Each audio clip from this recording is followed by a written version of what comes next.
Looking to upgrade your home or office? Tired of being second when it comes to taste and style? Look no further than Signature Home Styles at signaturehomestyles.biz/age of radio. Signature Home Styles is America's online destination for home goods and decor, transforming millions of homes in the USA for over 50 years. Candles, coffee, florals, lighting, wall decor, and more.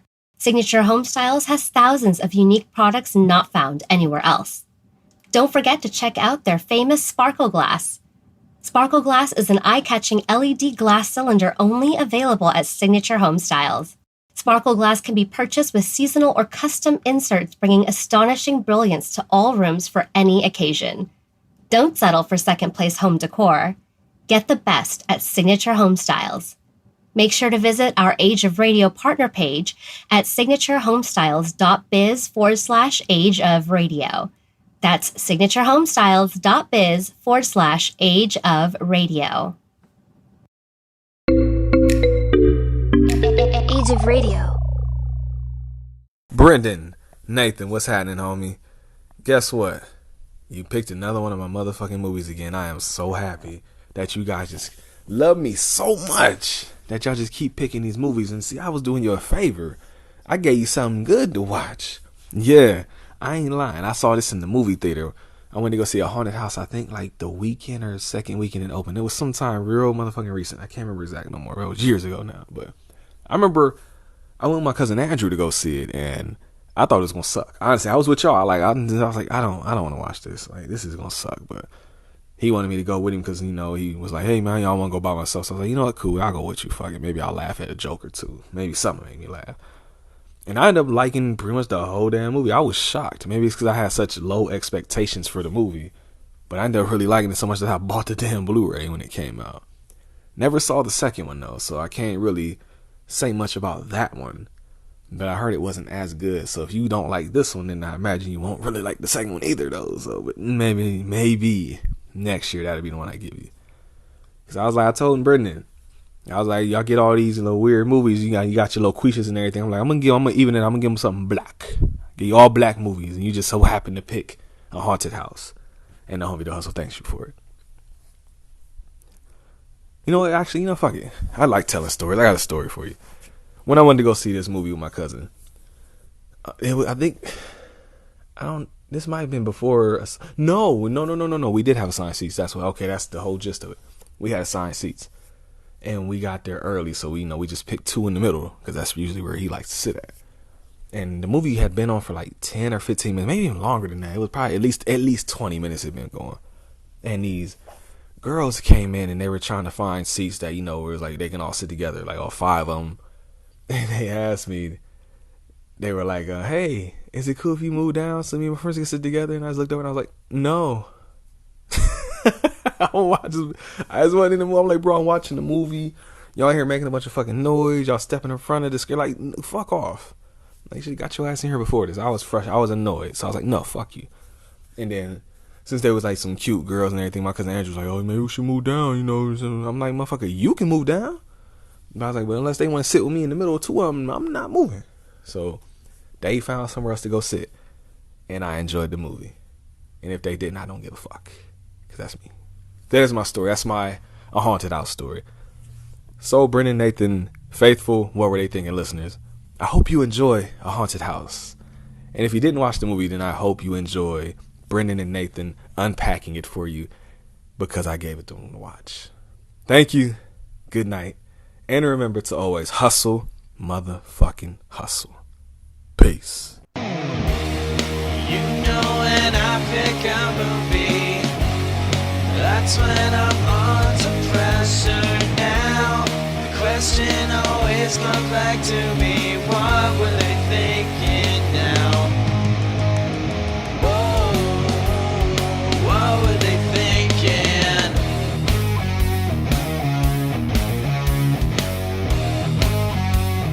What were they thinking?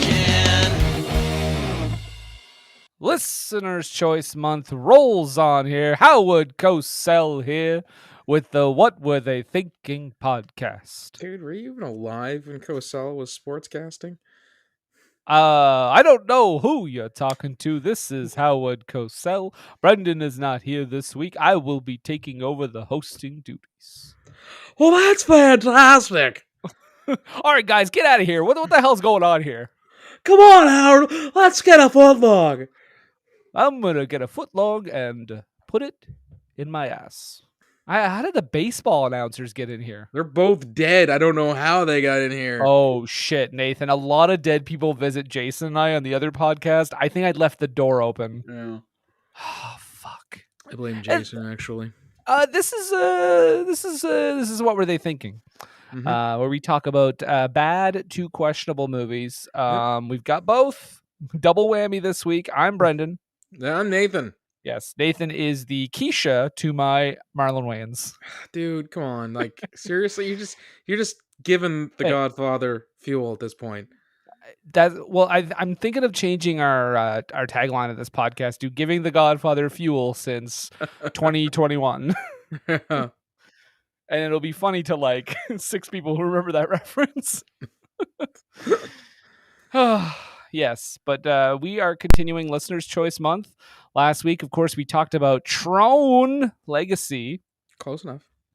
That's how you pronounce it, right? No. Trauma Legacy. And this week, we are talking about the Marlon Wayans comedic classic, A Haunted House, released in the year of our Lord, 2013. Why did you not pronounce the R in that word? Classic. Classic. This has a sequel, and I don't think we ever have to cover it. So, the sequel's so bad. Like, makes this look like Airplane. whoa, Yeah, it's really terrible. Jesus.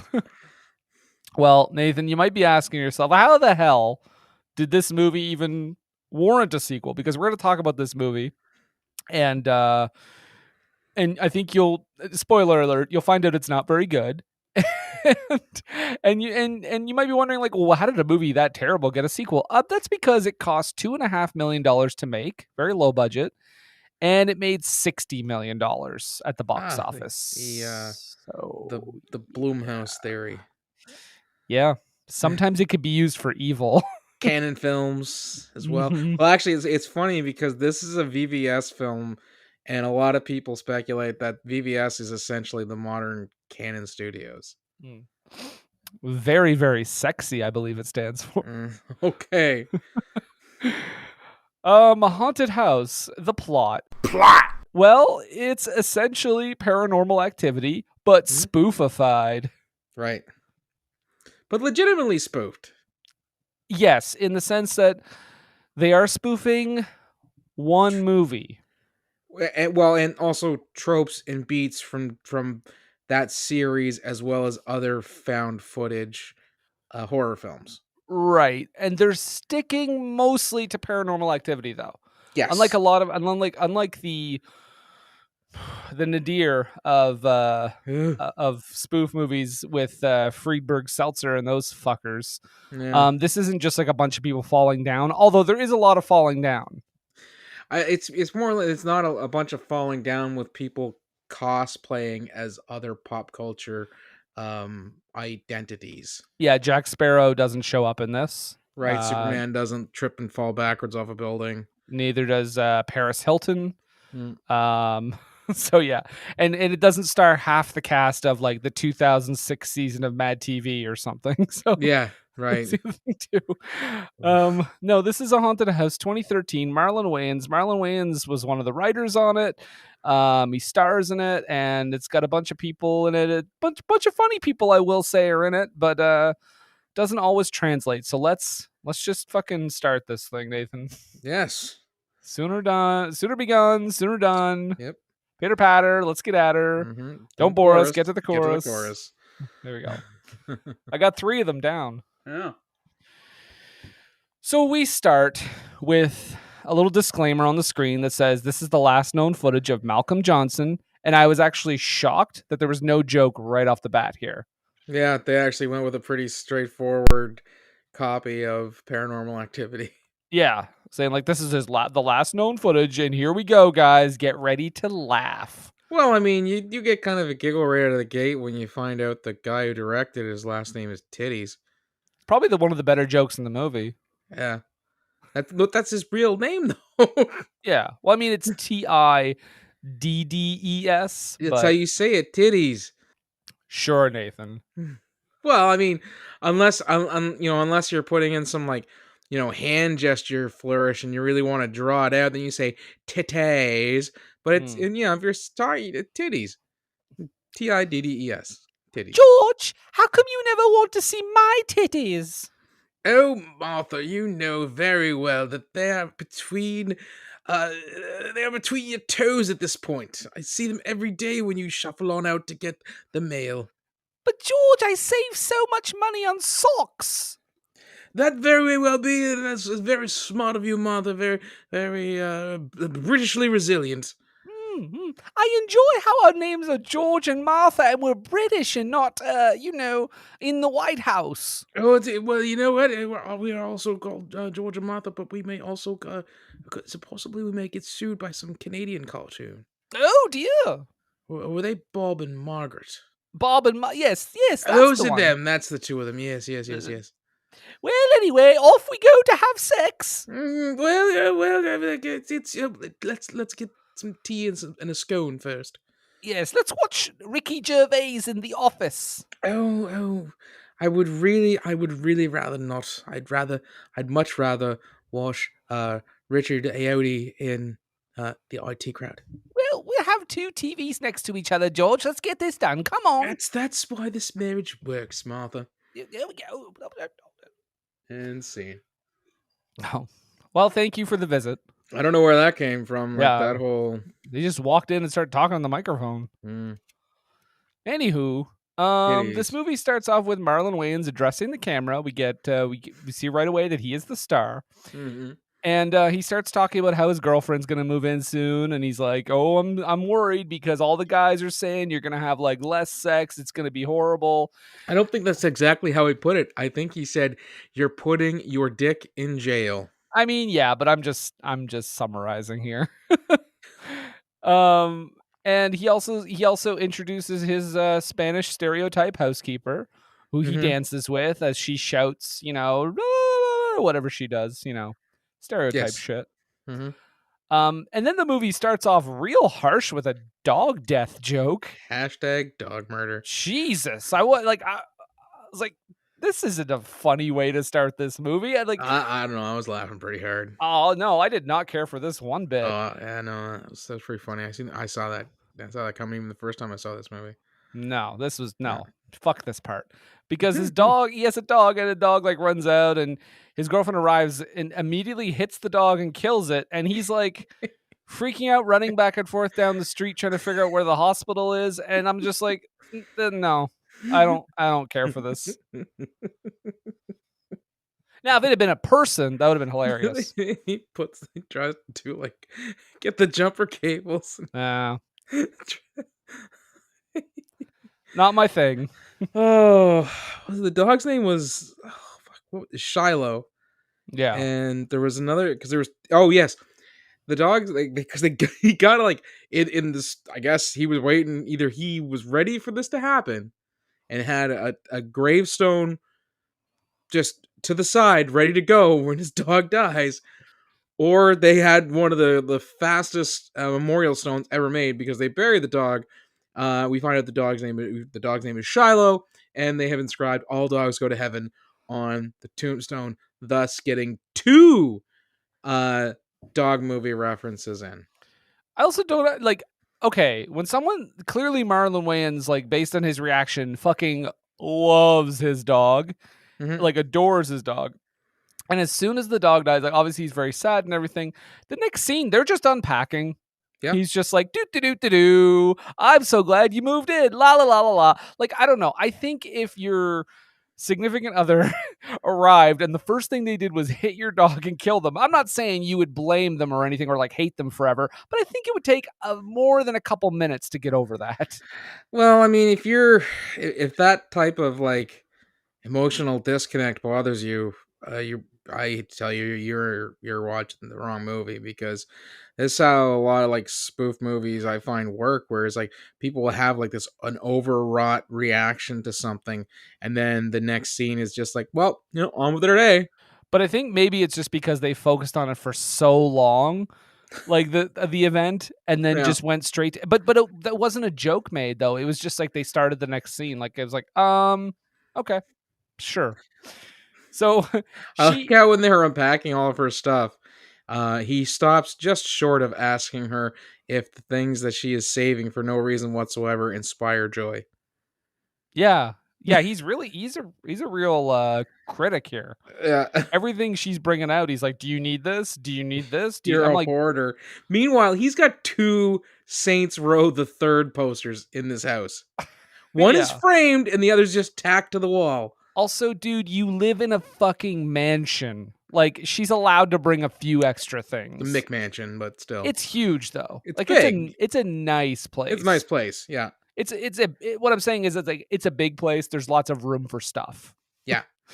And she also brought her father's ashes with her. So surely, Nathan, I will say this right now. I am sure that they will not come into play later in some super hilarious, contrived way, or possibly end up in someone's drink. That's actually my note before anything happened later on. Yeah. I said, something's going to happen. The housekeeper does not like Keisha at all. Mhm. And Keisha's kind of racist because she is eventually like, what? I don't know why I wrote this, but I got the vague racist vibes from her towards the housekeeper. Like she's like, no hablo español, or that kind of stuff. There's nothing vague about her racism towards the housekeeper. I just don't remember at what all. she said. Because there's all kinds of stuff. There's like there's a joke later where she says something, she thought it was an alien, and it was Rosa, but she's like, I thought it was an alien. And then of course the next scene is Rosa storming out, and she's like, I meant an extraterrestrial, not your suspicious green card status. Yeah. So there, I honestly though, it should have been. I feel like this whole thing should have been milked for more laughs. I mean, it's not that funny anyway, but they could have came at it a bit more. I don't know. Yeah. But anyway, they don't get along. And I wrote, of course, I wrote down at this point, like, oh, do you think she knows about the history of the house or something? And she didn't, so I was surprised. Marlon Wayans is again, like I said, this is like Paranormal Activity. So he's filming himself, he's filming Keisha all the time. So it's a spoof movie, so it doesn't quite have that that last Paranormal Activity movie problem where we're like, okay, they wouldn't be filming this, Right. Why would they edit it to make this slow motion? That kind of shit. It doesn't really matter because it's, like you said, it's this kind of genre, so we can just kind of move past it. But he does have quite a horrifying display here because he's showing what to do. He's showing like, how he has sex. What he's gonna do with Keisha when she gets out of the bathroom, because she's in the bathroom saying she's gonna slip into something more comfortable, and he just starts like raw dogging it with this stuffed bear and then other stuffed animals. There is a part where he mimics the have you ever seen the movie Baby Boy with Tyrese? No. Okay.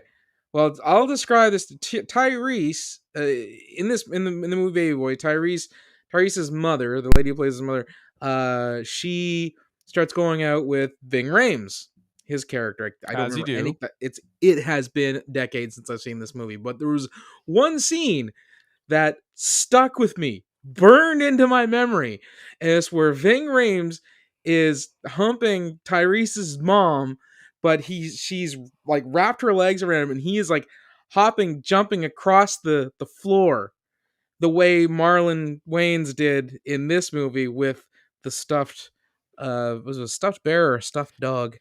It was a dog, because later yeah, it was because it was a stuffed dog, because later there's another stuffed dog introduced where he starts having a three-way with these two stuffed dogs, and then a stuffed duck shows up. He makes the joke, 2 dogs, 1 duck. There's a Madonna body of evidence wax candle joke, because that's everyone's clamoring for in the 2000s is jokes about movies from the 90s. Listen, guys, don't just think that just because Nathan and I have seen the movie, it means that everyone has seen it. So yeah, I got 2 obscure movie references in this unsettling sex scene. And spoiler alert, they essentially do these beats again in the sequel, except instead of it being a stuffed animal or a stuffed dog, it's an Annabelle type doll. Wow, that's really clever and original. You really haven't seen everything until you've seen Marlon Wayans perform analingus on an Annabelle doll. I don't think I ever want to see everything. Okay, that's a fair response. That is a fair response. Yeah. What I noted here during this whole sex tutorial scene is that with the way he's going at that stuffed dog, I was like, oh, you know what? Maybe it's for the best that he doesn't have a dog anymore, because maybe that dog was like trying to run the fuck away. and it's even more tragic to think about. Threw himself in front of Keisha's car. Dude, maybe.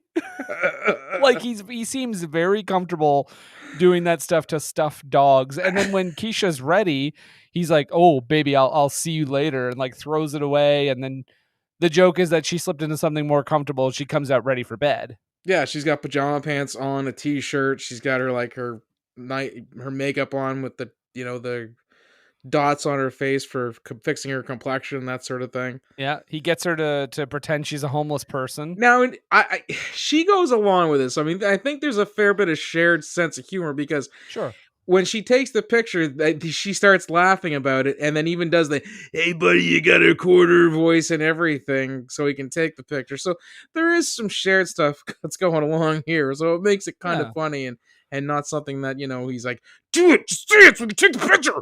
Yeah, it's funny because they're rich, and homeless people are smelly.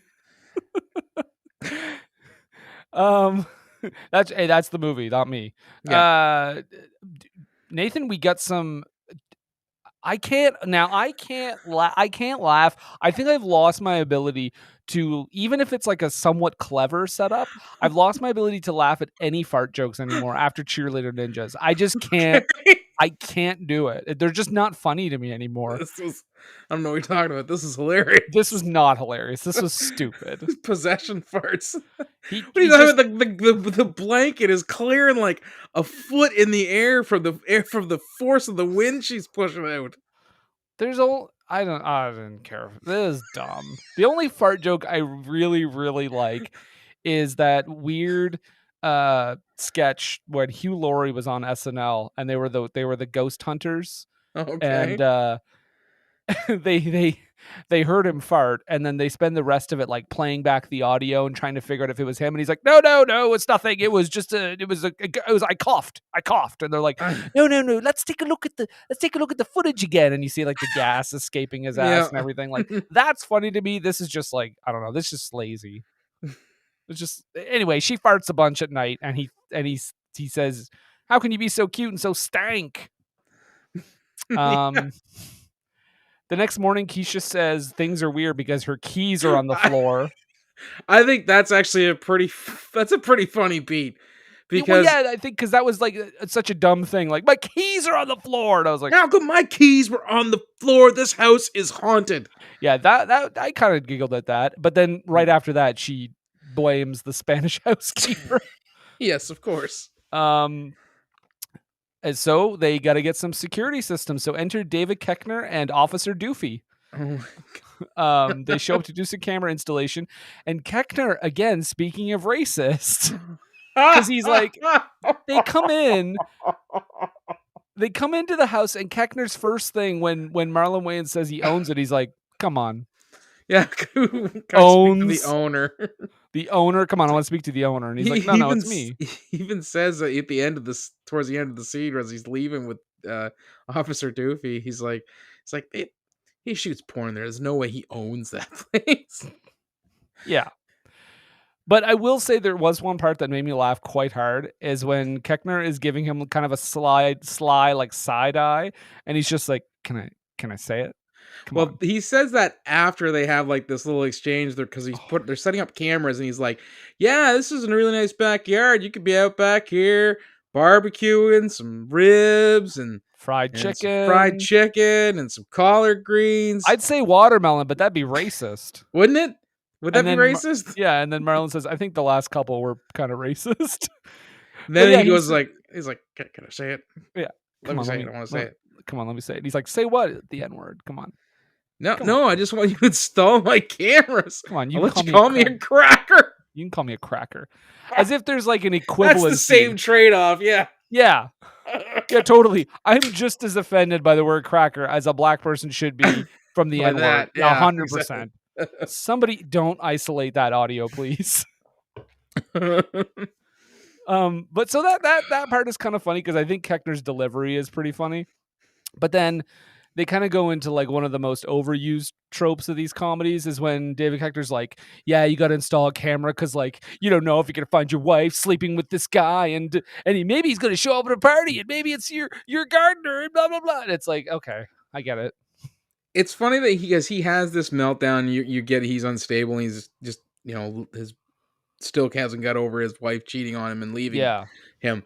But there's a part there where because Koechner's character, he's showing him all the cameras he set up, and he's like, you can even see it here, you and her kind of getting it on, and then Marlon Wayans' character starts, acting like he's disgusted or offended at just the idea of videotaping their lovemaking. Meanwhile, the running joke throughout the entire movie is that all he ever wants to do is videotape them having sex without her knowledge. Let's just put that out there. Yeah. Because that was a major part of that I was like, oh, that's not funny. That's not cool to do at all. Oh, shit. That's Marlon Wayans being like, it's fine. Yeah. No, we're good. Hello. Yeah. Oh. Oh, okay. All right. Nope. Good to know. Good to know. I'll let everybody know. Thanks. Okay. Yep. You too. Bye. Apparently it is funny because the joke is that Marlon is terrible. So that's why it's funny, because it's that fact that he is awful. I don't know if the movie thinks that though. I think the movie just thinks he's a scamp because he's our guy that we follow. Yeah, but he is also he's also pretty terrible in regards to most of the things that he does. I just think it's I don't know, like maybe call me an old biddy, but I think it's a weird thing to I don't know, it's just kind of a weird thing to joke about. It's like having like a kind of like a sexual assault joke. It's like it's like in that movie, whatchamacallit, that teen movie we talked about, Whatever It Takes, where that guy goes into the room and she's like, yeah, come on in. And he's like, okay. Or, American Pie. Dude, they ruined a woman's life in that movie. Like she got deported. She got deported. And that was explained in one line, and then they laughed about it, and then it cut to the next scene. Watching that in 1999, I was like, okay, yeah. Watching it now, I'm like, Jesus Christ. Or like Revenge of the Nerds. Anyway, Haunted House. Revenge of the Nerds, worst thing happens. I'll just say that. Yeah, so that whole thing happens. He goes on a rant. Eventually, Koechner and Doofy. I wish Dave Sheridan had like more to do because he's a funny guy. Yeah. He just kind of looks like an idiot in the background. While Marlon Wayans and Keisha leave for the day, we have this thing where they set up a camera that weaves back and forth and it catches. That's the best. He breaks her oscillating fan and tapes like a 90s camcorder to it. Yeah. So he could get like a 360 view of the hallway. Like the blind spots. They installed all those cameras and left a blind spot in the hallway. Yeah. So you get all kinds of hilarious gags. Oh yeah, so good. It goes back from the door to where Rosa is, and she sweeps stuff under the rug. She clearly speaks English. She has a bunch of like, I kind of laughed at having like a bunch heroin. Of topless women like cutting up and banging up like heroin or coke or whatever. And I think she shoots one of them. Yeah. And then in one part she's just getting railed on the on the kitchen table. Yes. And then they come back home, and that's it. That's the end of the joke. Again, guys, I say plot. It's really a collection of scenes, but I'm trying my best to kind of weave through the narrative of this movie. Marlon does have a couple friends come over after, and I think these are the funniest people in the movie for me anyway. I thought so. But it's like Steve and his girlfriend, I think her name is Jenna. Yeah, Steve the Skeeve and Yeah. Jenna. And Steve is played by Andy Daly, who is a funny guy in his own right. So I had a feeling like even though they might give him nothing, he'll probably bring something to this. And I think he does. I think he's got the best delivery in the whole movie. But he's like one of those guys that's like, he looks like a kind of a nerdy, middle-aged guy. And every now and then he's just kind of like, you ever think about, switching around, like trying something new? Like he's very, he's trying to drop hints that he wants them to swing. Yeah, but he does it in like a vague, like general way. And we also find out that apparently Keisha and Jenny have a sort of a past in regards to that as well. Oh yeah, they used to. I don't know if these are necessarily Marlon's friends first or Malcolm's friends first. I think it's a situation where Jenny started dating this Steve guy, and she was actually friends with Keisha, and that's how they're kind of in each other's orbit, sort of thing. I guarantee you, if you asked the screenwriter, they would just look at you and be like, "Well, why the fuck do you care?"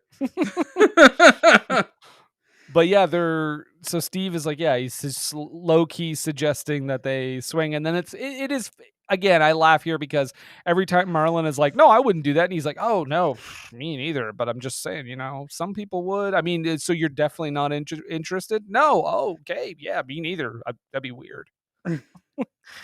He also suggests at one point a quote, and I'm just using the name that they use in the movie, a mandingo party. Yes. Because his wife just wants to have sex with a bunch of black guys. Right. So much so that he's asking Malcolm to like invite his cousin Ray and his friends over. Yeah. Invite the whole gang over. And it's my wife's birthday. We'll have a blast. It's her birthday, exactly. Just the 8 of us. Yeah. So that happens. And then of course we get to the whole thing where like you said, Marlon is recording himself and Keisha about to have sex without her knowing. Ha ha, hilarious. Mm-hmm. And but I don't think, do they even end up having sex? Oh yeah, because he does that thing where he says, okay, it's off, and then there's another camera and he says, okay, it's off, and then he ends up recording it anyway, right? Right. And he lasts like 30 seconds or something, and she's all like disappointed. Yeah, and then the next day they look back and they're like, "Oh my god, the door moved!" Ah! Yeah. And Keisha is just flipping out. A glass falls, breaks on its own. A pot hits Marlon Wayans in the head. That was pretty great. Just clang, cling, clang. Again, I know I'm saying this a lot. Like there are bits that I kind of laughed at. Don't get me wrong, guys. This is not a good movie. Overall, it's not very good. But it's funny because like you mentioned the door thing, and she actually catches Malcolm watching the tape back. Yeah, and that's when they see the door swing shut, and he says, "Oh, it's because of the vortex I created with the tornado." And he starts naming out all these different natural disasters / sex things that he does, like the mudslide, the earthquake, the tornado. And we find out he has a grand total of 2 minutes and 13 seconds in regards to his staying power in the old bed. Yeah, he's very much like a I can last forever. JK. Yeah, right. But yeah, no, I'm just saying, like, there are things I know I'm mentioning every now and then, oh, this was kind of funny. This made me laugh.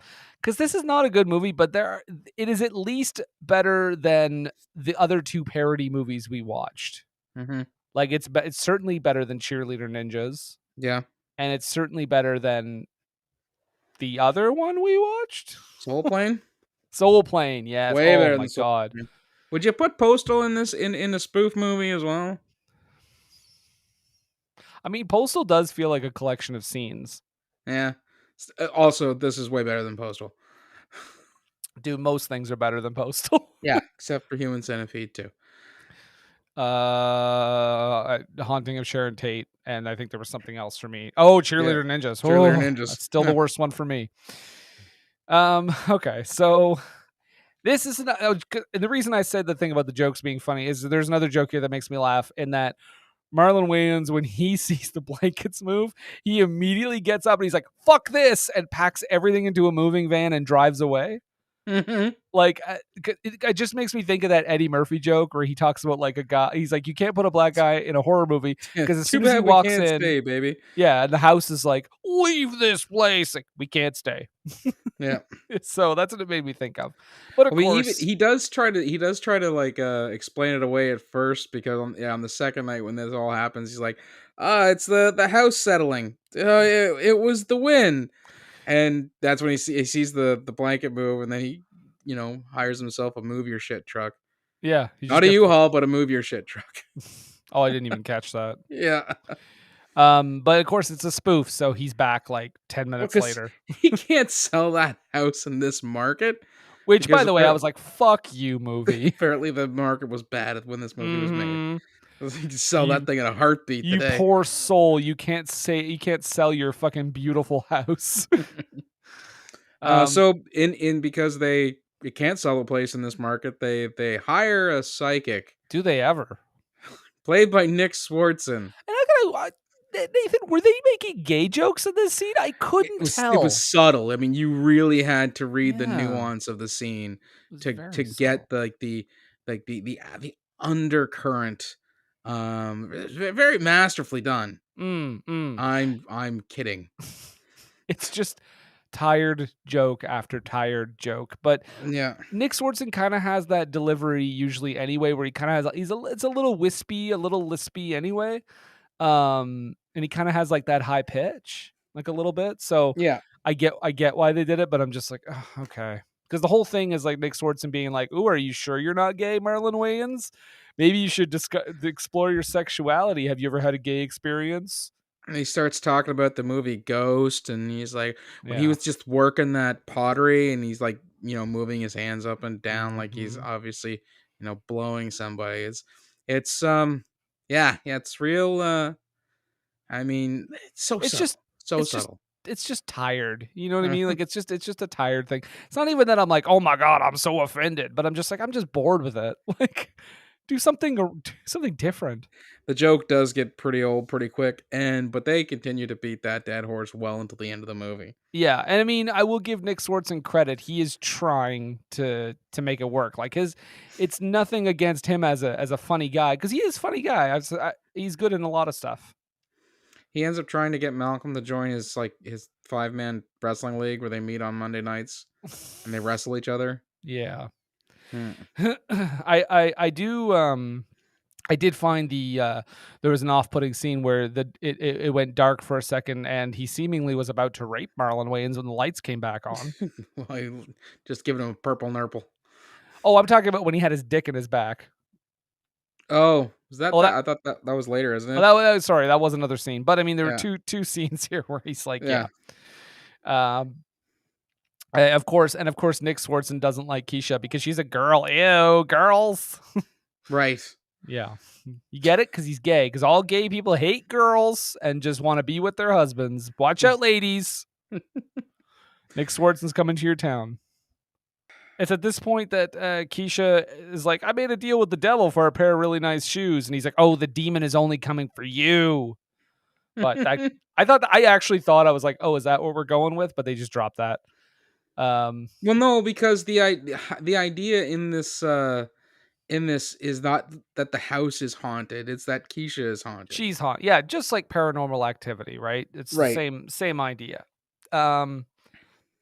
So after the 10 minutes of gay jokes, he leaves, and they watch old footage of Keisha's parents talking about her. The mom, the VCR is super dusty, and the tapes are super dusty. You understand, because VHS is an old platform. Get it? The mom is like, oh, I was gonna go to an abortion clinic, but it was closed, and so you came out. I do like that JB Smoove was her father, but I just wish she, Stepdad, wasn't it her stepdad? yeah, something like that. Yeah. I just wish I was like, it was one of those things where I was like, oh, cool, JB Smoove. Oh, he said like 3 things and now he's not in the movie anymore. And he complained about his because we get to see it's her birthday, and they're being, kind of neglectful parents. And she's got an imaginary friend, Tony, I think it was. Which I Anyways. guess, is that a reference to The Shining, maybe? I'm figuring it was. Yeah. And she goes to like blow out her candles, but Tony flips the cake up and hits JB Smoove right in the camera. And then the next scene is him, paddling her for being naughty and messing up with his new Betamax camera. And I was like, excuse me, but the tape they put in that machine was a VHS. So the continuity there just took me right out of the movie. Yeah, I was up to that point. Perfect. Right up to that point. Like, Yeah. I honestly, like, Palme d'Or at Con. Oh, man. So. Can you imagine if this fucking movie went to Con and the director was like, Palme d'Or, here we come. People in the audience are like, I feel bad if I walk out and if I laugh at it. Yeah. If I walk out, does that make me racist? Was Nick Swardson in the crowd? I mean, I know I was in it, but I still feel. Wait, you know what? I was in Bucky Larson. I'll be fine. It'll be fine. It'll be fine. Oh, we'll have to watch that one day, won't we? Probably. Oh. So, she makes a crack about like, because earlier Nick Swardson said, like, jokingly said, like, oh, she has herpes, and she makes a crack about like, about the herpes thing, and cut to Marlon doing a full body rub down with bleach and all that stuff. Yeah, yeah. He's like Donald Trump just trying to get that COVID out. Yeah. We cut the footage of the next night, and Keisha all night dance party that ends with her slapping Malcolm right in the face. Yeah, it's just her standing by the bed, and then how do we end this scene? Make her dance. Yeah. So she does that, and then I think it's that same night, right, where she's all like possessed and she's like eating raw hamburger and drinking old milk. because when so she starts actually doing like the all night dance party, then she walks over and she slaps Malcolm. That obviously wakes him up. Then she goes out and downstairs, and he starts following her around and taping her. And we cut to the next morning where he's watching the footage over again, and it's just America's Funniest Home Videos to him. At this point, just he's killing himself laughing. She is, she's eating raw hamburger. She's dressed like Catwoman. Speaking of another movie that we should probably watch at some point. I thought we only talk about bad movies, Nathan. How dare you insult the legacy of Pitoff? He must have been up like early because he has that shit edited like a fucking TikTok video. Yes, he's done like a remix and everything for it. Yeah. And by the way, like, I don't know if I'd be laughing so much as I'd be like, oh, something is wrong. So maybe I should take her to the hospital. But spoof. He's I terrible. know. But it just that, like, there should have been at least like, okay, maybe if he did the laugh thing and then was like, oh, we need to get you help, like right after. But it doesn't happen. They get into a fight and he leaves her in the house all by herself. And that night, shit strikes again, pun intended, in a little bit. She wakes up and she's got a machete. Where did she get the machete? I believe I'll borrow your answer and say spoof movie. Okay, all right, that's that's a fair statement. It was weird, and then so then she gets up the next day. She's looking around, and they find her father's ashes on the ground. Oh, remember we saw the ashes? Oh, they spilled, and there's poop. Someone has pooped in the ashes. And she at first thinks like, oh, the ghost must have done it. Like, did ghost poop? Well, and then she wants to watch the footage to see what happened. And then Marlon remembers everything that happened. He's trying doesn't want her to watch the footage. But of course, we have to watch the footage because that's where the joke lies. And we get to watch the footage where he breaks into his own house. He spills all their dad's ashes, trips, falls backwards into a glass coffee table and shatters it. Which, by the way, he would have cuts everywhere. Right. But then proceeds to poop in her father's ashes. And then she goes, I'm surprised you didn't wipe your ass with the curtains. And then we see him wiping his ass with the curtains. She's so mad at him at this point. But I did like the line where he goes, baby, I'd be an animal if I didn't wipe. I mean, he's not wrong on that singular, independently framed point. Yeah. But yeah, and then like you said, hashtag spoof movie, because she gets over it by the next scene.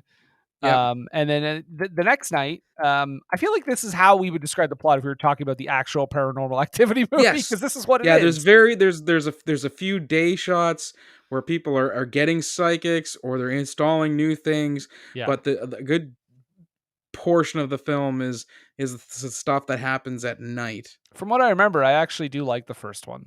It's one of the better. Actually, I watched the first 3 without any major issues, and then the last 2 were oof. Well, the last one, as you can hear about from our January episodes, we were quite high on. We all loved it, especially Brent. Yeah. We got his take on what we should call the other camera guy. Oh, okay. And he said it was cool. Remember? Right. Right. No, Nathan, that's what David. That's the theory that David Koechner was operating under. Well, he started naming of that, so it became his name. Yeah.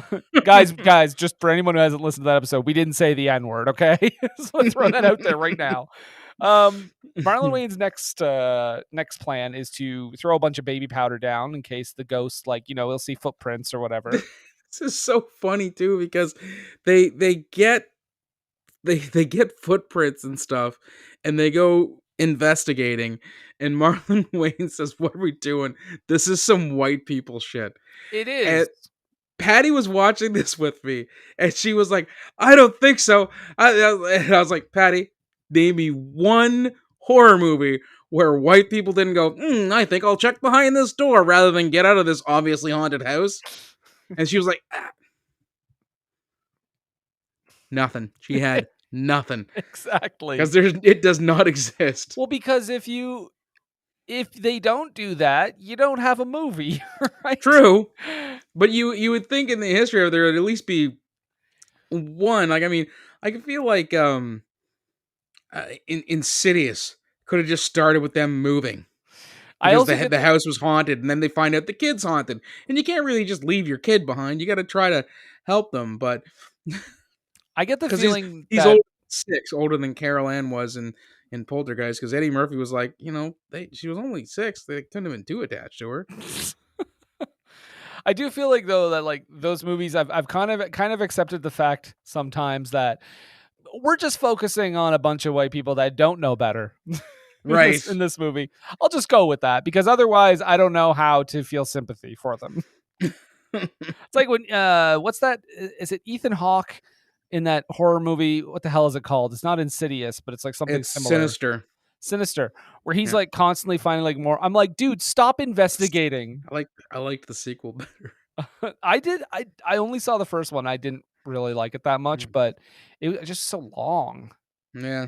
And just I don't know, it was a lot of investigating and watching, looking at newspapers. And I'm like, all right, I get it. There were ghosts before. You can stop looking at this shit and just not worry about it and move. Move out of the house. Yeah. So they do the baby powder thing. Like you said, Marlon is like, oh, this is what dumb white people do. Keisha has a baseball bat, and she swings it and seemingly beats the shit out of something. It turns out to be Rosa. That's where the joke about the alien from earlier I talked about. That's this scene. Yep. So she quits. And how do we settle down after all that excitement? Oh, they just smoke a blunt.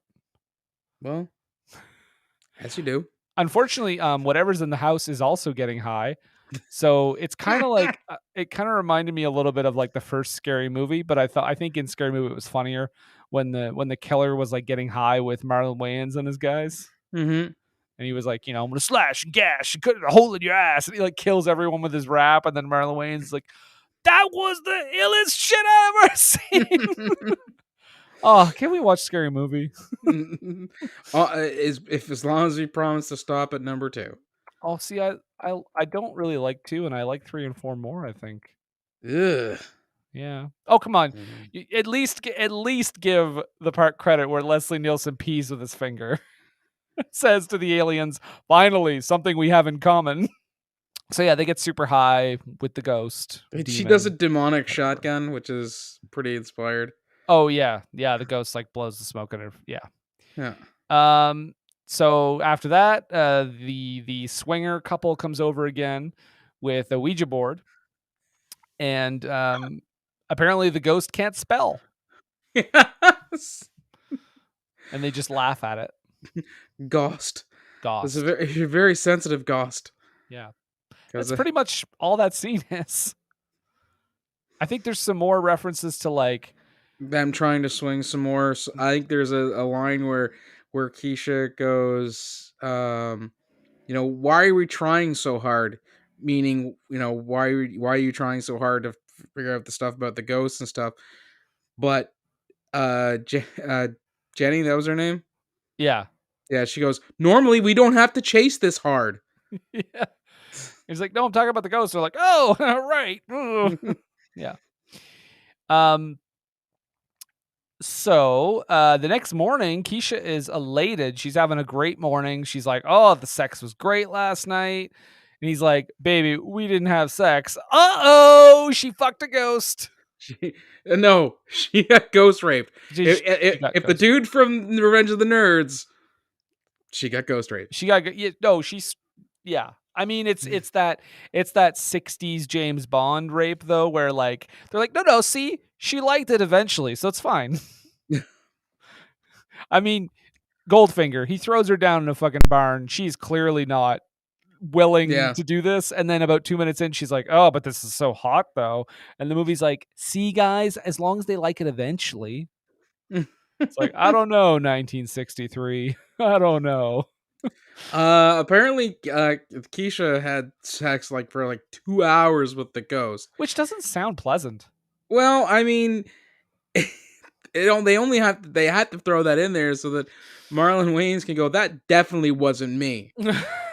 Yeah, because it went for 2 hours. But yeah, I don't know. I mean, I guess I'm not on that side of the sex, but 2 hours sounds painful. Yeah.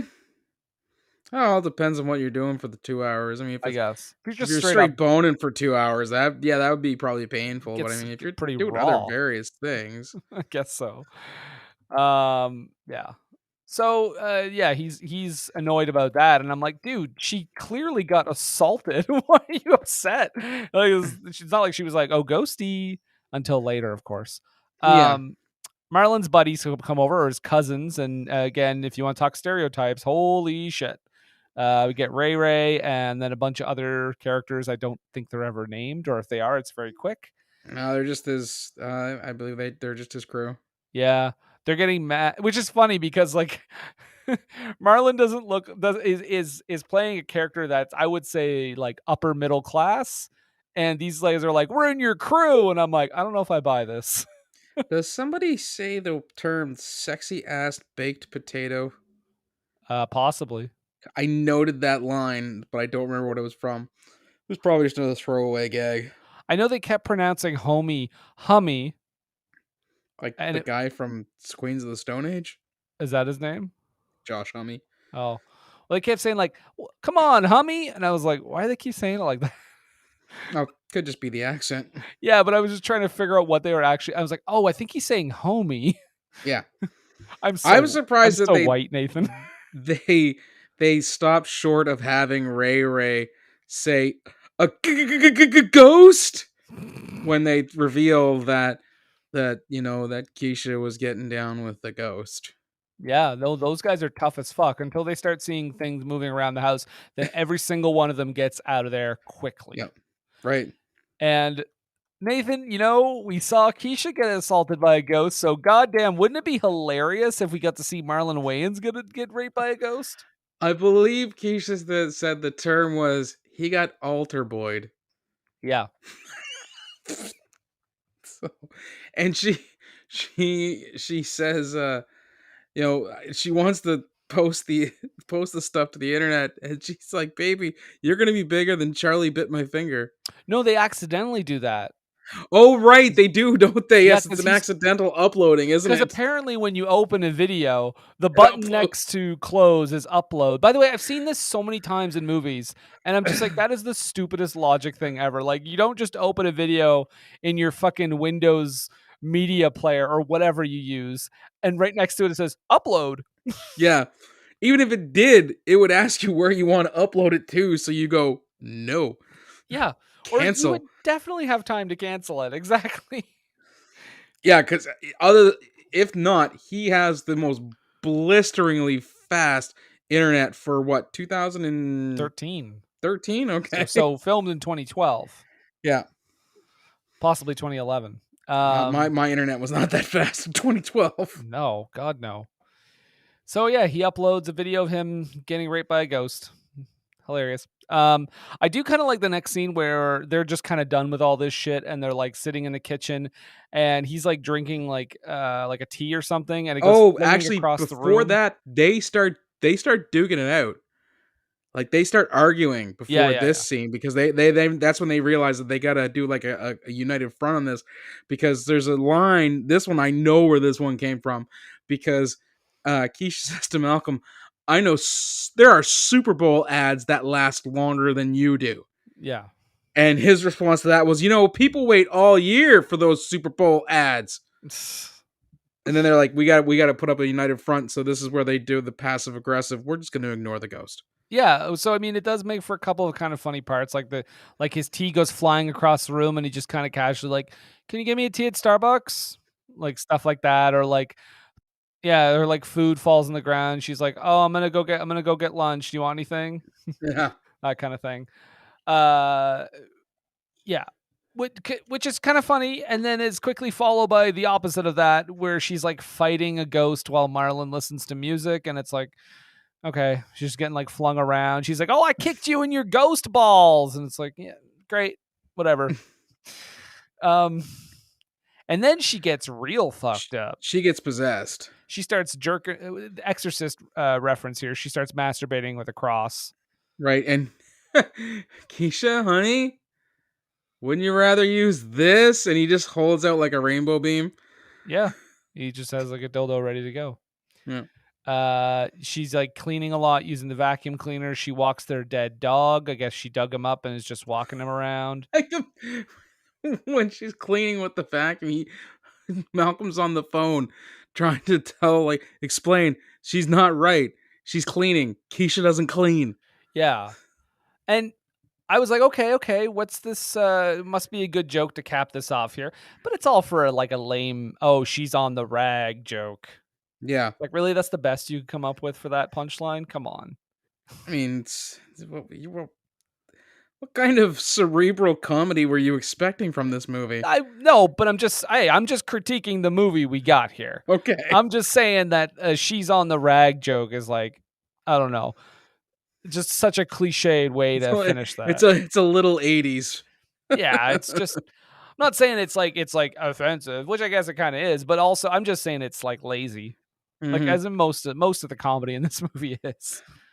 We get our next big celebrity appearance with Cedric the Entertainer showing up as a priest. Father Doug. And I believe he calls Keisha E.T. with a weave. Because she's clearly possessed and whatnot. I don't know how the E.T. thing comes into play. Because that's what Cedric the Entertainer wanted to say. Okay. And Marlon Wayans is like, all right, it's not in the script, but whatever. I'm not paying you very much. During their conversation, Father Doug's talking about all the ladies at the church that Marlon could get with. He doesn't have to stay with Keisha, and he shows like this picture of this clearly possessed nun with large breasts, and he's like, she's old, but she's a freak. Yeah. Yeah. She Frenchie got away from her, so she's good to go. Yeah. We find out Father Doug has been in prison and has a butterfly tramp stamp. Yeah. Yeah. And he also did you get that joke though? It's funny because butterflies are like a girly thing to have on a guy who's been in prison. See? Mm-hmm. Mm-hmm. Is his juxtaposition there? He also that his whole character just basically acts as like a criticism of criminals when they say like, "Oh, I'm seeking Jesus," because he talks about all these like, Yeah, I found God while I was inside. shank a motherfucker, go to service. Yeah. Is one of his lines.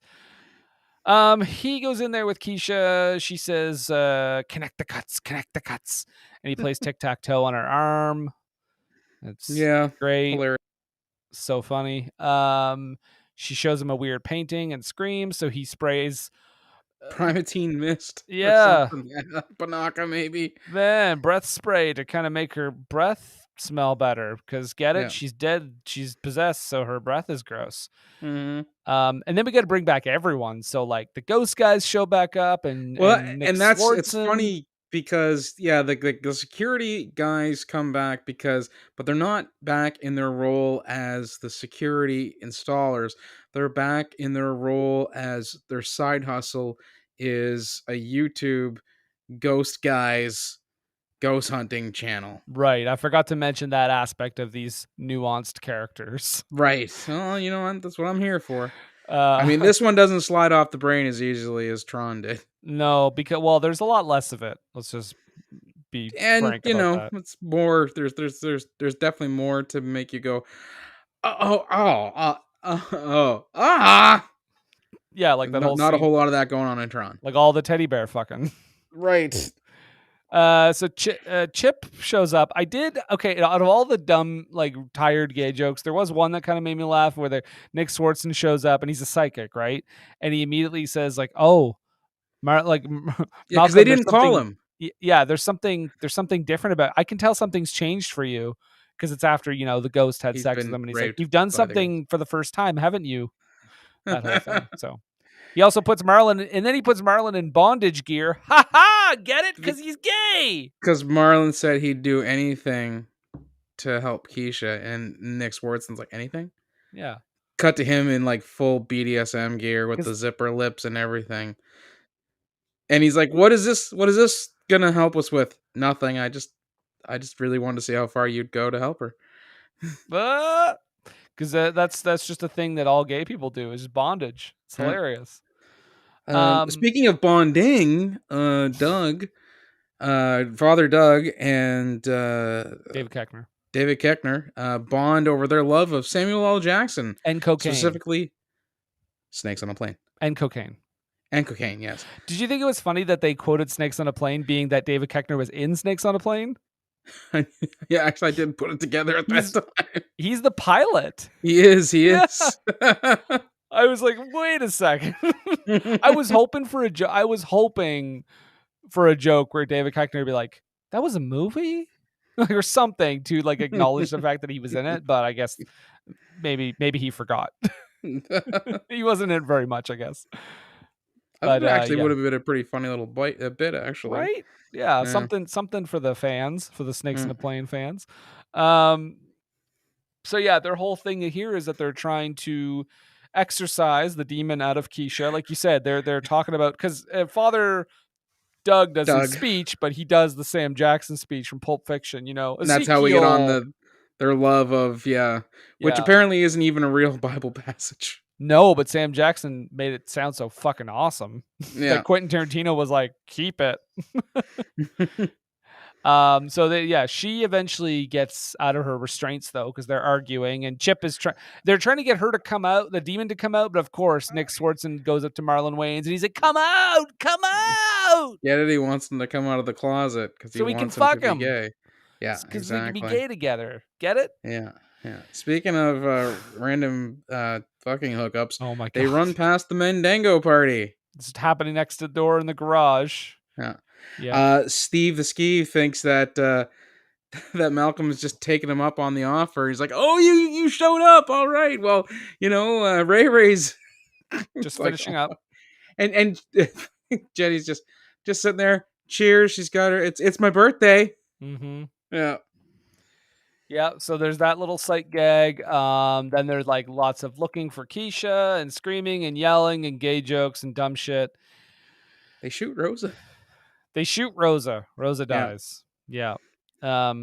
They finally and then for some reason Nick Swardson ends up naked, and then he's just naked for the rest of the movie. Yeah. Because he's gay. Remember? Mm-hmm. Everyone beats the shit out of Keisha for like an Oh, hour and a half.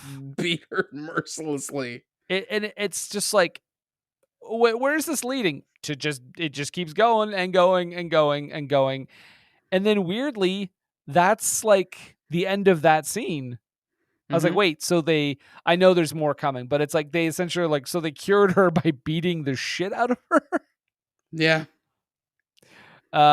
This time when later on when Marlon Wayans and Keisha are in bed and everything's good to go, she wants the camera on. See, it's that 1960s James Bond assault. She likes it now. She likes it now. Yeah. So it's okay. So they have sped up sex with chipmunk voices, but then he hears her screaming. He gets up to check, and just like the first Paranormal Activity movie, he's launched at the camera. She sniffs him up and down, and seemingly that's the end. But he wakes up after the title card and says, "I'm still alive," and then he gets dragged away. Yeah. And then there's a bunch of extra shit during the credits. Linorama, essentially. Yeah. Yeah. It's whatever. That's a haunted house. Put that shit in the trash. So Nathan, Mhm. we do our review here. Would you say that this movie is worth a watch, a drunk watch with friends? Would you attempt head trauma to forget it or avoid it like the plague? I am solidly putting this in the drunk watch with friends category. With the note, avoid the sequel like the plague. Because you've seen the first one, trust me, you've seen the second one. All right. It's very samey, Iglesias shows up instead of Cedric the Entertainer. Oh, That's wait. about it. Oh, that's a down. Fluffy. That's Yeah. yeah. That's not I don't great. mind him. He's fine, but I mean, it's not necessarily him being there. It's just like everything is just it's samey. Everything I've ever, and maybe this is just because he does a lot of terrible movies, but every time I see him show up in something, it's not been good. So I can't think of any other thing I've seen him show up in. I've just seen him show up in a lot of bad movies, I guess. I've definitely seen him in other. Anyway, yeah, I'm actually gonna go a tier lower and say I would attempt head trauma to forget it, because other than like a few isolated moments, it was not great. Yeah. I didn't hate it. Like I said, I didn't absolutely hate it like I did with Cheerleader Ninjas and Postal and Soul Plane, but I didn't really like it all that much. So I'll say that I would hit my head on the table to forget it. Okay. But on that note, we are going to take a bit of a break, and we're going to hear from some sponsors, and then we'll be right back. What were they thinking? And we're back. Yes, we are. We are. Right, because any season is spooky season as long as you're not a little bitch about it. Haunted House edition of NPR. Nathan, it's time for the low haiku. And why don't you tell the good folks out there who, inquiring minds want to know, and they are inquiring, what is the low haiku? Well, the low haiku is 17 perfect syllables arranged in such a manner of 5-7-5, so that we will talk about the movie that we've just been talking about for well over an hour. Very good point. And so, would you like to start us off with your haiku? Most certainly, most certainly.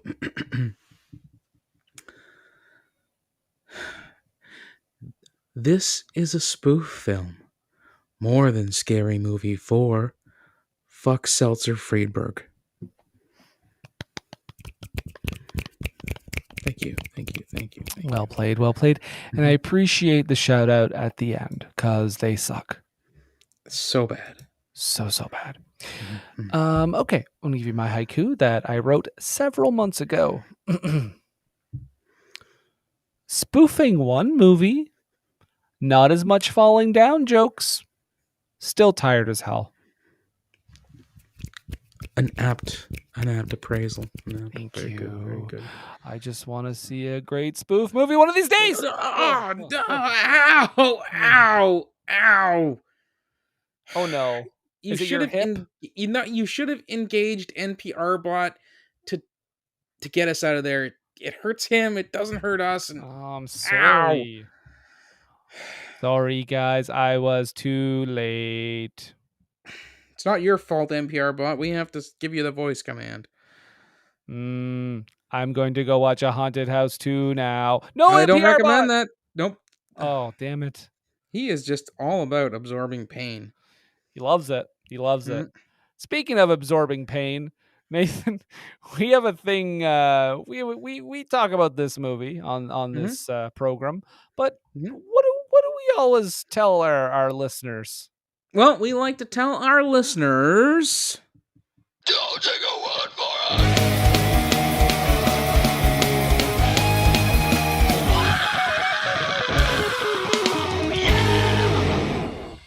That's right. We say don't take our word for it because we're just two schlubs from Canada. What do we know, Nathan? But what is Rotten Tomatoes telling us?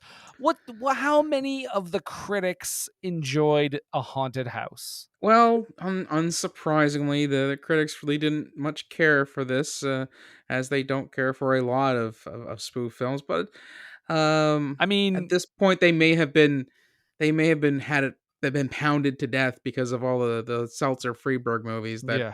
had released at that point. So unfortunately, there was only 9% of reviews uh, from the critics that were positive about this movie out of 53 reviews. Okay. Yeah. But I mean, Marlon Wayans surely has his fan base. The spoofs have their fan base. I'm sure the Mhm. audience was much nicer. Not so much, really. I mean, considerably more than 9%, Okay. but it's still rotten at 51%.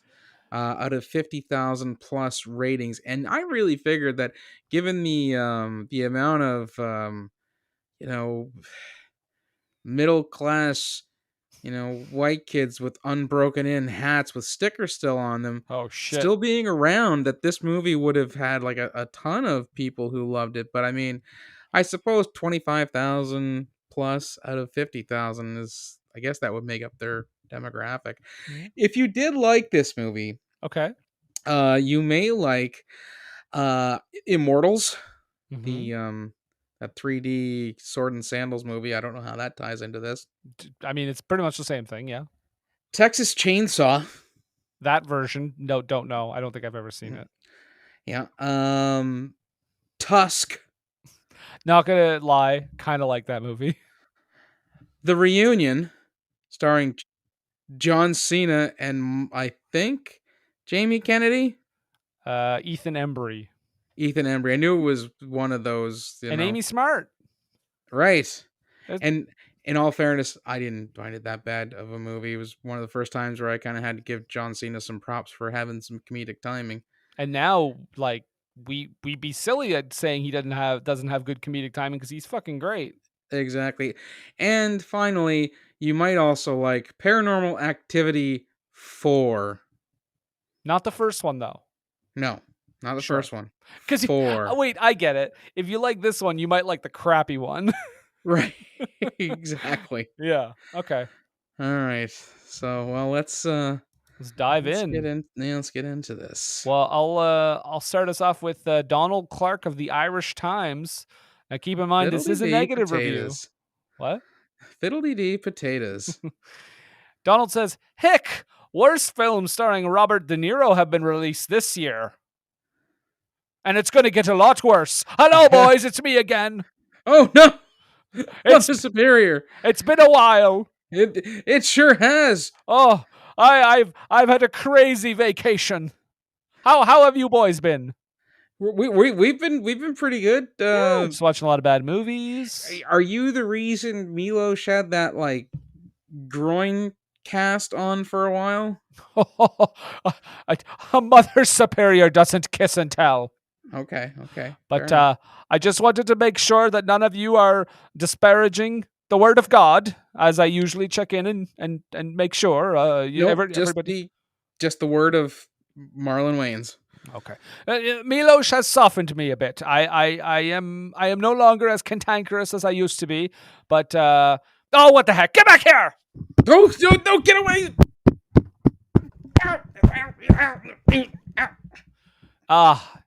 And one more for the road. Ooh! Mother Superior out. Oh, that was a nice visit. How do you feel? Yeah, Nathan? right. Sure. Ow. You're looking pretty good over there. Was that fun for you? Not really. No. Oh, okay. Well, maybe you'd feel a lot better if you read one of the critics' reviews. Okay, well, I'm going to read one from Mark H. Harris, who reviews for Black horror movies. Okay. And he wrote, "The writing from Wayans and his collaborators is lazy, derivative, and never fails to go for the easiest and usually the most base punchline. 1.5 out of 5. He's not incorrect. No, he is not. Rick Groan or Grain of the Globe and Mail. So hey, local. Says, along comes Marlon Wayans to do in a haunted house what he once did in Scary Movie, and does it much, much worse. 1 out of 4. Well, Simon Foster from Screen Space had a positive view of it. He writes, sporadically misogynistic, homophobic, and grade school puerile in equal measure. It is also not without the occasional laugh out loud moment. That's positive. I don't know if Simon knows what the word sporadic means, because this is thoroughly all of those things with the occasional laugh out loud moment. Wow. Okay. Yeah, I don't understand that one at all. I'll finish the critics. I'll finish my last critics one with another negative one here. It's from Alonzo Duralde, and from the Wrap.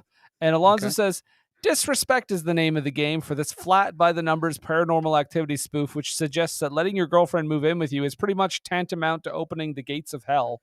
It's pretty much how they frame it. Putting your dick in jail. Yeah. Okay, well, my last one comes from Brian Orndorff, Mr. Wonderful's son, from his review on Blu-ray.com, and he writes, as to be expected with a Wayans endeavor, the picture is crude, desperate, and permissive with its actors. What's surprising here is how lazy a haunted house is. D-. Yeah, I think that's the word of the day. The word at the end of the day is lazy. Is this movie just feels very lazy? Very. Let's get into the audience reviews, because they seem to be much happier about this movie. Yeah. Well, comparatively 51%. To 9. Monique F. Says, Marlon Wayans is absolutely brilliant and hilarious. The Wayans are untalented family. It sounds like she's saying an untalented family, but she just doesn't know how to use a and an, and she gives it 5 stars. Oh, 5. Okay. 5 out of 5 out of stars. 5 out of stars. Okay. Yeah. Right, I guess. Well, I guess this person didn't want to be known, but they left the same review 2, 3, 4, 5 times. Oh, excellent. In a row on the same day. of Well- November 26, 2019. Their computer kept freezing. They kept hitting that post button. Hitting that post button, yeah. This anonymous user writes, absolute gem movie. Enhanced needs, based flexibility, hidden treasure of Hollywood. 5 out of stars. What? Based flexibility. Oh, actually, hold on a second. I was mistaken. They're very similar, but not the same exact. Because the other ones say absolute gem movie. Balanced zero administration collaboration. Hidden treasure of Hollywood.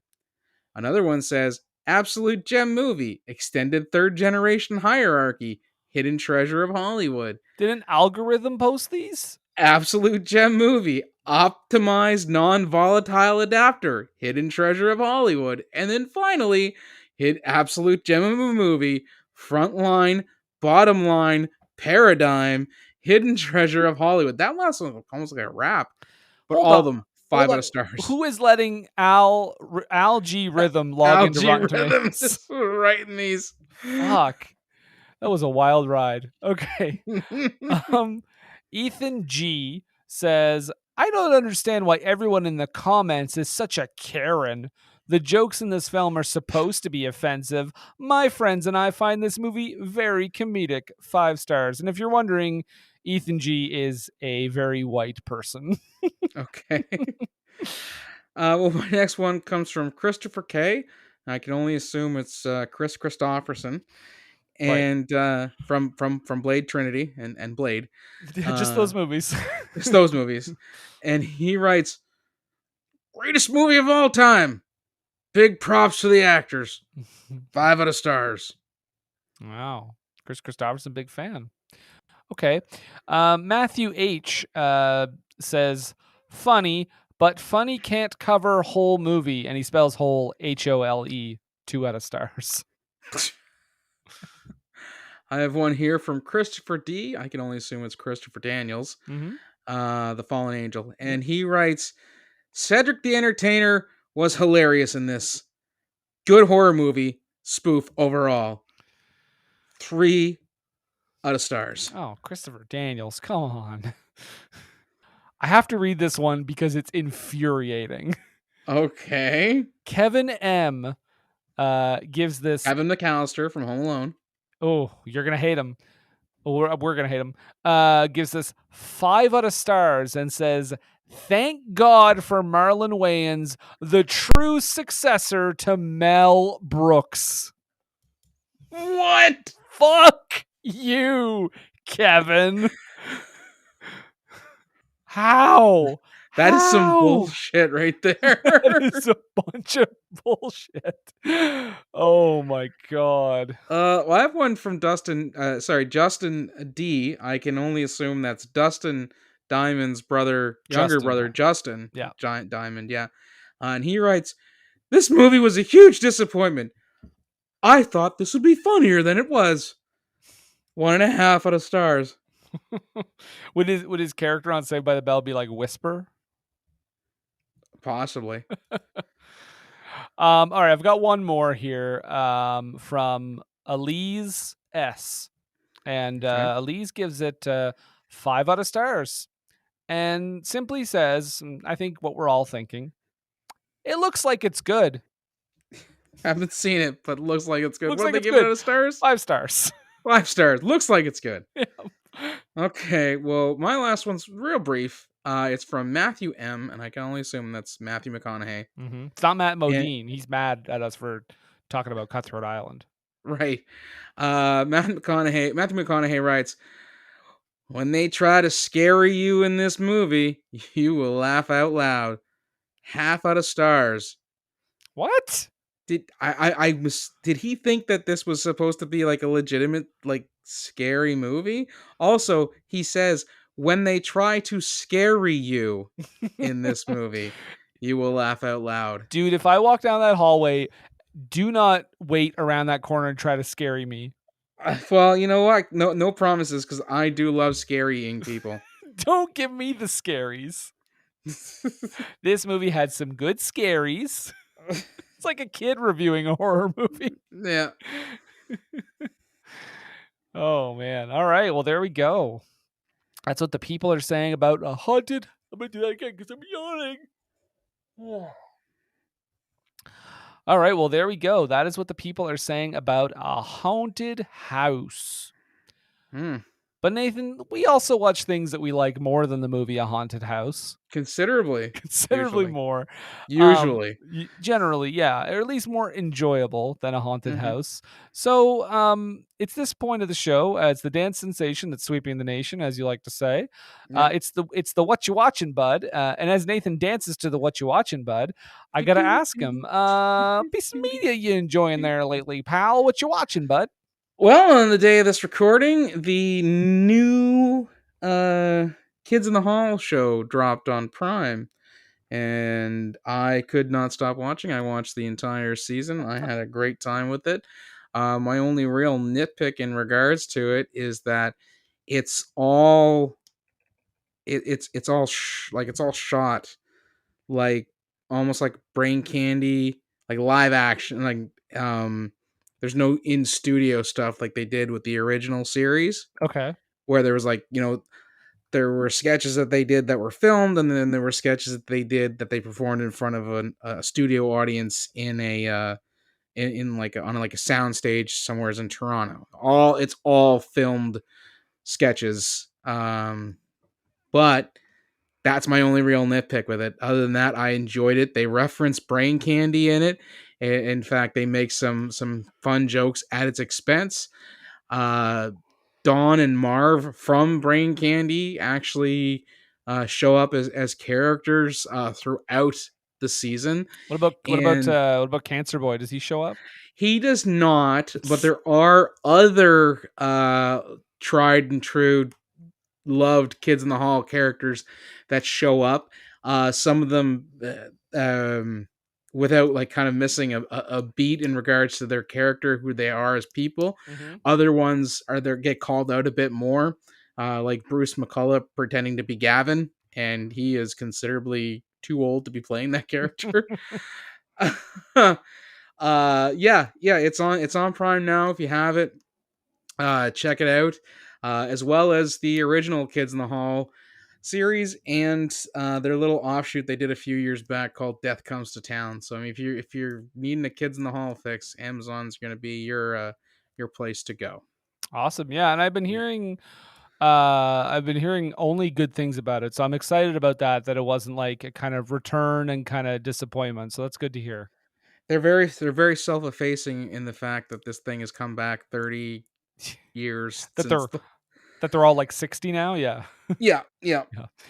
No, I'm excited about that. So there you go. Kids in the Hall, new series only. Nathan doesn't like the original, just the new one. Love the original. But that's what I've been watching. That's the new stuff I've been watching. Okay. Also, RuPaul's Drag Race. Jesus Christ. She couldn't be here to say it. I watched a movie called Failsafe. This is a movie from 1964. Has Henry Fonda, Walter Matthau, Dom DeLuise has a small part, Larry Hagman. Basically, what this is there is a technical malfunction, and they accidentally send a message to their American planes in the sky that Moscow has initiated an attack, and they're to go over to Moscow and drop a nuclear bomb. Yeah. And I watched this recently. I planned to watch it, and then the world happened, and I was like, well, I guess I'm still gonna watch it. But it's like a Cold War thriller, directed by Sidney Lumet. It's really tense. It's basically, it almost all takes place in like the war room, and there's like, little cuts to like other scenes, but mostly it's contained within the one room. The president, played by Henry Fonda, is like contacting the president of Russia, trying to get them to like figure out what they're going to do if it happens, what the plan is. Because the scary thing about this movie is that the American planes are trained so that no matter what comes over the airwaves, once an attack has been initiated, they're to ignore any other order until they do the attack, because the idea is that, well, if anything else comes in, it could be, Russians sending us a fake signal. It could be someone trying to sabotage it. Even if it's like their own wife calling, they're like, it could be someone fucking with us. So It's really good. It's really scary, and it has. I'll just say it. It goes somewhere I didn't expect, and Okay. yeah, I would check it out. Fail safe. All right. So there you go. So two very similar things once again on this program. It's almost like we're watching the same movies. Yeah, do a double feature, watch all the Kids in the Hall season, and then watch Fail Safe just to get your energy down. Get a lot sadder. But that's it. That's all. So I guess Montrose, is he Montrose? Montrose, are you back there? Montrose? Yeah. A moment. Good Lord. I was just signing Milosh's cast. Oh, okay. Well, what happened to Milosh? He has this cast around his crotch, and Right. he wouldn't go into specifics, but I believe he said something about a forked tongue shillelagh. Oh dear. It's not an object. It's some sort of maneuver that you do in the boudoir. I heard it makes doors close. So well, that's I mean, I think that might have been the situation is because I think the door was already closed, and the vacuum that was created was what actually it was actually what flung him off of Mother Superior and into the wall, thus cracking his pelvis in the interim. Yep, that checks So that's out. why he has the crotch cast. Feel free to sign it. I mean, Yeah. he's definitely up to having people sign it. And wouldn't leave me alone actually. And just to specify for the people listening, crotch cast means cast on his crotch. It's not a new podcast. It's not a new podcast we're doing where we rate celebrities' crotches. Just want to put that out there. But if I could say a thing or two about Britney Spears, I'll save it for the crotch cast. Let's save it for the crotch cast. Okay. But if you actually do like wrestling, you can see what my views on it are, usually in the form of a review of some recent event or pay-per-view that has happened. You can do that over at Montrose Monkington TV. You can be friends with me at the Facebook group Montrose Monkington III Esquire and Friends, or you can just send me a quick missive on the Twitter at Montrose III. That's the number 3 RD. Thank you. More later.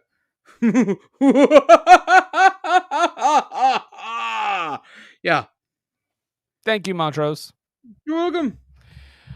So that is it. That is it for us. You can find us all over the webs, all over the internets. We're on all the podcast apps. Anywhere you listen to podcasts, we're there. Our home base, of course, is Age of Radio. Big time. And you can also find us on Patreon, patreon.com/WWTT podcast. You find us on Redbubble and TeePublic. Follow us on the webs. Follow us on Facebook. What were they thinking? Just search for us. We are also on Twitter and Instagram at WWTT podcast. But Nathan, we should mention that next week we are going to be talking about our next Listener's Choice movie because, of course, it is Listener's Choice month. And we are going to be talking about our first full-length feature, theatrically released animated feature, Titan AE. So there we go. We'll talk about Titan AE next week. But Nathan, do you have any lingering questions or queries about this this haunted house film? Yeah. I mean, with a movie that is supposed to be a spoof movie, and given the state of the spoof movie at the time, that they made this spoof movie, and they didn't include any jokes about flash in the pan celebrities or like a passing reality show that was bound to get canceled before the movie even came out, or in a movie where they easily could have made just a bunch of shitty other horror movie references as one-offs and called it comedy, and they didn't. For bucking that trend at the time, Marlon Wayne. My question is actually directed in regards to Marlon Wayans and Tiddes. I need to know, what were they thinking?